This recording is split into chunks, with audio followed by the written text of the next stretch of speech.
किसान साथियों नमस्कार। स्वागत है आपका अपने YouTube चैनल नेचुरल फार्मिंग में। और मैं रामेश्वर करीर आज ताज़ा अपडेट सरसों के फसल की लेके आया हूं आपके सामने। ये जो सरसों है, ये इसकी जो बिजाई की गई है वो 23 अक्टूबर को की गई है। 23 अक्टूबर से हम ये समझो कि आज 23 अक्टूबर से 23 नवंबर और 23 दिसंबर को ये 60 दिन की होगी। तो आज ये लगभग 55 दिन की सरसों हुई है।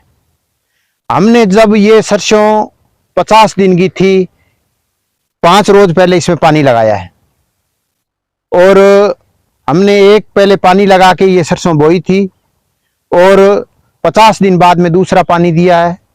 अब इसमें और किसी प्रकार का पानी हम नहीं लगाएंगे। ये हरियाणा एग्रीकल्चर यूनिवर्सिटी हिसार की सरसों की 725 नंबर वैरायटी है और आप देख सकते हो कि कितनी गजब की सरसों है। इसका इतनी सरसों की गजब का रूप होना, इसका जो कारण है, इसकी जो बनावट है और इस सब का कारण है वो ये है कि नंबर एक बात तो इसमें हमने गवार बोया था और गवार पूरा बढ़ा हुआ गवार था, जिसकी हमने आप वीडियो भी डाली थी, आपने देखा था। वो गवार हमने कंपेन से निकलवाया था और वो करीबन 15-16 मन पर एकड़ के हिसाब से हुआ। और उसका जो सारा वेस्ट था, जो उसका कचरा था, वो सारा हमने इस खेत में ही कंपेन के द्वारा बखेर दिया। एक तो इसमें वो है कारण, और दूसरा कारण ये है कि इसके अंदर हमने 3 ट्राली मुर्गा की खाद डाली है। मुर्गा की खाद में साथियों बहुत ज्यादा नाइट्रोजन होती है और ये जो खेत है वो बड़े भाई साहब का है, हमने उनसे ठेके पर लिया हुआ है। इस कारण हम इसमें रसायन का भी प्रयोग करते हैं, क्योंकि ठेके पर हो सके अगली साल ना मिले या उससे अगली साल ना मिले तो हम इसमें इतना ज्यादा रिस्क नहीं ले सकते, क्योंकि खेत को तैयार करने में कम से कम ये समझो कि प्राकृतिक रूप से पैदा लेने के लिए, प्राकृतिक रूप से खेत तैयार करने के लिए कम से कम 4-5 साल जरूरी है। तो हम इसमें रसायन का भी प्रयोग करते हैं। जो खेती में ठेके पर लेता हूं उसमें मैं रासायनिक खेती करता हूं, परंतु मैं रासायनिक खेती करते हुए भी धरती माँ के स्वास्थ्य की जरूर ख्याल रखता हूं। इसीलिए मैं हमेशा रसायन के साथ में देसी खाद प्रयोग करता हूं और इसमें जीवाणु घोल भी चलाता रहता हूं। तो इसमें ये समझो कि दोनों प्रकार की रासायनिक और प्राकृतिक जैविक तीनों प्रकार की खेती इसमें मिलावटी करता हूं मैं। तो इससे अगर हम प्राकृतिक खेती में भी जाना चाहें तो 2-3 साल के बाद में आप रसायन को छोड़ सकते हो। तो इसमें ये वैरायटी मैंने आपको बताया कि हिसार एग्रीकल्चर यूनिवर्सिटी की ये 725 नंबर वैरायटी है, जिसमें एक ही पानी देना होता है। ये बरानी खेतों के लिए बहुत अच्छी वैरायटी है। हाइट तो इसकी थोड़ी ज्यादा होती है, परंतु इसकी जो औसत पैदावार है वो 30 से 35 मन है। और जिस तरह से इस सरसों को देखने से इसका जो नुरान है वो लगता है कि ये जो सरसों है वो 30-35 मन से कम की सरसों नहीं है। आगे तो परमात्मा को करना है, प्रभु को करना है कि वो क्या करता है, परंतु फिलहाल जो इसकी स्थिति है ये बहुत ही अच्छी है। और ये सरसों का जैसे खेत में बाग लगा हुआ है, हम देख सकते हैं कि इसमें आपको कोई पत्ते में किसी प्रकार की कमी नजर नहीं आएगी। देख सकते हो कि कोई पत्ता किसी प्रकार का लाल हो या कोई और हो या कोई इसके किसी प्रकार की नहीं है कमी। और ये सरसों 50 दिन की हो गई है। साथियों, मैं आपकी जानकारी के लिए बता देना चाहता हूं कि ये जो सरसों है 50 दिन की होने के बाद में जो हमारे यूनिवर्सिटी हमारा गांव में केवीके है, तो वो डॉक्टर साहब के पास में आता जाता रहता हूं, तो उन्होंने ये बीज दिया था मेरे को। डॉक्टर नरेंद्र जी है, बहुत अच्छे इंसान है केवीके में, तो उन्होंने ही मुझे बीज दिया था और उन्होंने ये भी मुझे बताया कि सरसों 50 दिन की होते ही आप इसमें बावस्टीन का 200 लीटर पानी में 200 ग्राम बावस्टीन का घोल बनाकर और प्रति एकड़ के हिसाब से अगर हम डालें तो तना गलन का रोग इसमें नहीं आएगा। अब ये सरसों है, ये बहुत घनी है, तो घनी की वजह से इसमें तला गलन का रोग का बहुत भय बना रहता है। तो हम कल या आज इसमें 1-2 दिन के अंदर अंदर इसमें बावस्टीन का जो छिड़काव है वो करेंगे। और उन्होंने बताया कि इससे नेक्स्ट 12 से 15 दिन के बाद में एक बावस्टीन का स्प्रे और करना है। और अगर इसमें सफेद रतुआ जो कि बहुत ही कुप्रभाव डालता है फसल पर, अगर उसकी हमें पत्तों के पीछे सफेद धब्बे दिखाई दें पाउडर सा, और जिसको हिलाने से वो उड़ सा जाता है, अगर उससे अभी तक इसमें कोई वो शिकायत नहीं है, तो डॉक्टर साहब ने कहा कि अगर इसमें सफेद रतुआ की शिकायत आज से लगभग 20-25 दिन बाद, महीने बाद अगर जब भी होगी, तो आप इसका निरीक्षण करते रहना। इसकी जो पहचान है वो ये है कि इस पत्तों के पीछे देखो बिल्कुल अब साफ है पत्ते, किसी प्रकार का किसी पत्ते के पीछे कोई दिक्कत नहीं है। यहाँ क्या होता है, वहां छोटे छोटे सफेद दाग हो जाते हैं, जैसे हम ऐसे करते हैं तो वो उड़ जाते हैं, धुआं सा उड़ता है उनसे, वो ये पहचान है सफेद रतुआ की।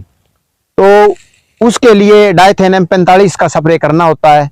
अगर हमें जरूरत अनुभव हुई कि इसमें कोई रोग है तो वो करेंगे, परंतु जैसे छोटे बच्चों में टीकाकरण किया जाता है उसी तरह उन्होंने बताया कि ये जो सरसों की फसल है इसमें तना गलन का रोग आने से पहले ही उपचार किया जाता है।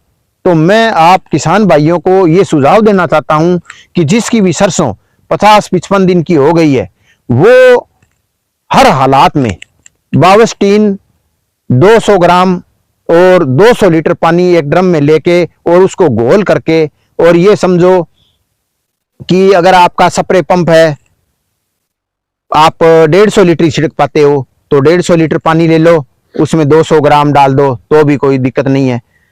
बावस्टीन 200 ग्राम ही रखना है, पानी 200 हो तो बढ़िया है, नहीं 150 भी ले सकते हो, क्योंकि मेरे से अक्सर 150 लीटर ही छिड़का जाता है इसमें। तो मैं 150 लीटर पानी लेता हूं और 200 ग्राम उसमें बावस्टीन डाल के और ड्रम में घोल बना के और फिर उसका छिड़काव करते हैं। तो अच्छा है, जिस हिसाब से इस फसल का, जब देखो फसल अच्छी होती है तो किसान की मेहनत सफल होती है, किसान को फसल को देखकर बड़ा हौसला होता है। और अगर देश का किसान खुशहाल रहेगा तभी राष्ट्र खुशहाल रहेगा। तो मैं यही किसान भाइयों से निवेदन करना चाहता हूं कि जिन भी किसान भाइयों के सरसों की फसल है, वो सरसों की फसल में अगर 50 से 55 दिन की हो गई है तो बावस्टीन का छिड़काव जरूर करें। और नेक्स्ट अगर 15 दिन के बाद में इसी प्रक्रिया को दोबारा दोहराते हो तो द बेस्ट रहेगा। इसका टीकाकरण हो जाएगा, इसमें तना गलन नहीं आएगा। और तना गलन इतना प्रभावित करता है कि हमारे 20% तक फसल को प्रभावित, 20-25% तक नुकसान कर देता है। तो साथियों, मैं आज आपसे यही जानकारी साझा करने के लिए रूबरू हुआ हूं कि जिन भी किसान भाइयों की जो सरसों है उसको समय समय पर निरीक्षण करते रहें, देखते रहें। और गजब की बात यह है कि जब भूमि में ताकत होती है, और ये भी मैं बता देता हूं कि मैंने इसमें क्या किया था। जैसे शुरू में इसको पानी लगाया और इसमें मुर्गा खाद है वो गर्म होती है काफी, इसलिए मैंने पानी से पहले ही इसमें पर एकड़ के हिसाब से 3 ट्रॉली मुर्गा खाद डाली, उसको खेत में छिड़काव, समान रूप से छिड़काव किया। उसके बाद में इसमें पानी लगाया, तो नहीं तो सरसों के थोड़े उगाव का खतरा रहता है क्योंकि वो गर्म होती है। पर अब सर्दी का टाइम आ गया है, ज्यादा उसमें कोई दिक्कत नहीं, अब तो इसके फायदा करेगी। अगर ज्यादा सर्दी पड़ती है तो भी जिसमें मुर्गा खाद डाली हुई है उस सरसों को कोई नुकसान नहीं होता। और वैसे भी ये जो 725 वैरायटी है ये सर्दी के प्रति बहुत ही सहनशील है। पिछले साल जिन भाइयों के सर्दी काफी पड़ी थी और जिन भाइयों ने 725 बो रखी थी उनकी फसल बिल्कुल भी प्रभावित नहीं हुई, एक भी दाना उनका नहीं मरा। तो ये जो है ये अच्छी वैरायटी है। और इसमें हमने क्या किया, फिर 3 ट्रॉली मुर्गा खाद डाल के और फिर ऊपर पानी लगा दिया, और पानी लगा के हमने इसमें गहरी जोताई, तोता हल से जोताई की। जब जमीन पूरी बत्तर आ गई तो गहरी जोताई तोता हल से करके और फिर इसके ऊपर कल्टीवेटर और सुहागा लगा के और हमने सरसों की बिजाई कर दी। हमने इसमें एक सूखी गोड़ी भी की है ताकि जिसके कारण 50 दिन तक भी सरसों में पानी की कमी अनुभव नहीं हुई। 50 दिन के बाद में हमने सरसों में पानी दिया है ताकि आगे और पानी की जरूरत ना पड़े। हमारे यहाँ पानी इतना ज्यादा नहीं है, पानी की थोड़ी कमी रहती है, परंतु इस सरसों को अभी कोई पानी की जरूरत नहीं पड़ेगी आगे। और ये जो सरसों है इसकी आगे की जो ताजा अपडेट है मैं समय समय पर आपको देता रहूंगा। हाँ, मैं वो बात आपको पूरी करता हूं कि हमने 3 टोली मुर्गा खाद डाल के और इसकी बिजाई कर दी, साथ में हमने इसमें 20 किलो डीएपी भी बोई थी। 20 किलो डीएपी पर एकड़ के हिसाब से 3 ट्रॉली मुर्गा खाद, और फिर इसमें हमने और साथ में हमने 10 किलो की थैली पर एकड़ के हिसाब से जिंक की डाली है, और हमने इसमें करीबन 30 से 40 किलो पोटास भी डाली हुई है।